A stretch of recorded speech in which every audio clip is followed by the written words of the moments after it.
Igan, hindi na global warming, kundi global boiling na ang tawag ng United Nations sa naranasan nating matinding init ngayon. At kaugnay niya, makapanayan po natin si Jefferson Chua, campaigner ng environmental organization na Greenpeace. Magandang umaga! Magandang umaga po, Ikan. Kapag may global boiling na, indikasyon na ba ito na irreversible na ito? Yung epekto po ng climate change?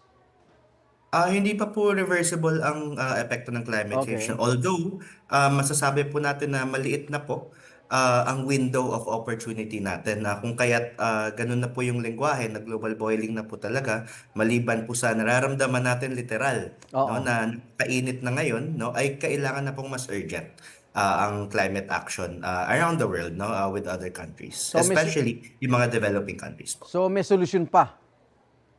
Yes po, hindi po nawawala yun sa horizon na natin, no, na maliban po sa pagiging mas ambitious sa Paris Agreement, no, kailangan din po natin hanapan ng paraan upang managot ang mga malalaking fossil fuel companies na pinapakita ng siyensya, no, na may kinalaman talaga, may attribution po Oo. talaga ang kanilang continuous na paggamit ng fossil fuel sa pag-init ng panahon. Pero sa kabila ng kaliwat kanang mga pahayag, press conference ng mayamang bansa kaugnay ng aksyon sa climate change, tila nabigo po ito dahil eto na nga, global boiling na ang tawag. Opo, at yung sinasabi po natin, no, yung window of opportunity is until 2030 na lang, no. Oo. Ang target po natin, no, ay hindi po lumampas ng average na 1.5 for 2030. Ang Opo. katotohanan dito ay mahirap na siya, no. Kung kaya't ang panawagan po talaga is maging ambitious talaga, no, ang mga targets ng ibang bansa at hanapan po talaga ng paraan para makapag-transition na away from fossil fuels yung mga kumpanya na to at panagutan sila sa historical emissions na nagdulot ng nararamdaman natin ngayon. Jefferson, nabanggit mo yung pananagutan ng mayamang bansa. Di ba pwede tayong maningil sa kanila ng damages, tayong mga nasa third world country? Yes po.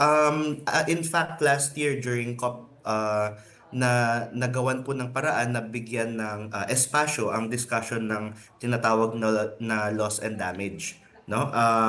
Ito po ay isang mekanismo kung saan ang mga malalaking bansa, mga mayayamang bansa ay kailangan ng magbayad, no, sa mga Mhm. developing countries Opo. dahil sa mga nararamdaman at naidulot ng mga climate damages. Ngayon po, ang pinaka mahalagang elemento dito ay hindi lamang po mga malalaking bansa ang mga magbayad, kundi ang mga malalaking kumpanya kung nasaan nandoon sila, no, sa mga Okay. malalaking bansa na ito. Yun po talaga ang pinaka-important kasi nakita po talaga natin na may clear link at clear attribution, no, ang continued business operations ng mga malalaking kumpanya na to sa nararamdaman natin ngayon.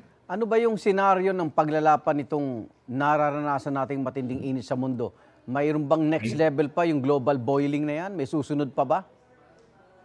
Sinasabi po natin na marami pong nagsasabi, no, na ito na po yung simula ng nararamdaman nating limits ng climate natin.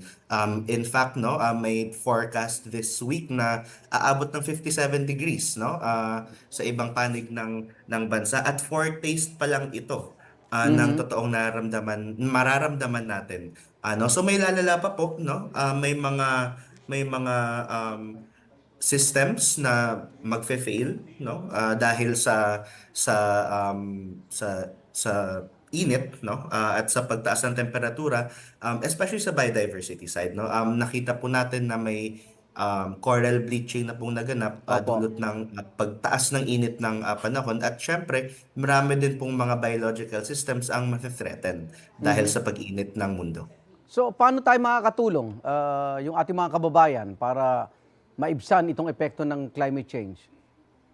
Ang isang pinakamalaking kailangang gawin ngayon, no, ay makiisa po talaga at mag-demand lalo sa mga politicians at sa mga policy makers natin na mag-enact po ng mga policies that are not only aligned with the Paris Agreement but also allows for space for climate accountability to happen, no? Marami na pong hakbang sa mga policymakers natin, ngunit kailangan po talagang lakasan po ang boses natin para kalampagin ang mga malalaking kumpanya ito. Marami na pong mga efforts, no? Nakikita po natin from the youth sector, no, from different sectors of society na nakikiisa na po ang mga panawagan natin for climate accountability. Kung kaya't kailangan pong lakasan at ma-reflect po yung urgency ng tinatawag nating global boiling.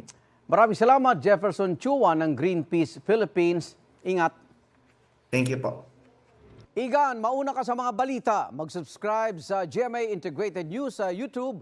Sa mga kapuso abroad, subaybayan nyo kami sa GMA Pinoy TV at sa www.gmanews.tv.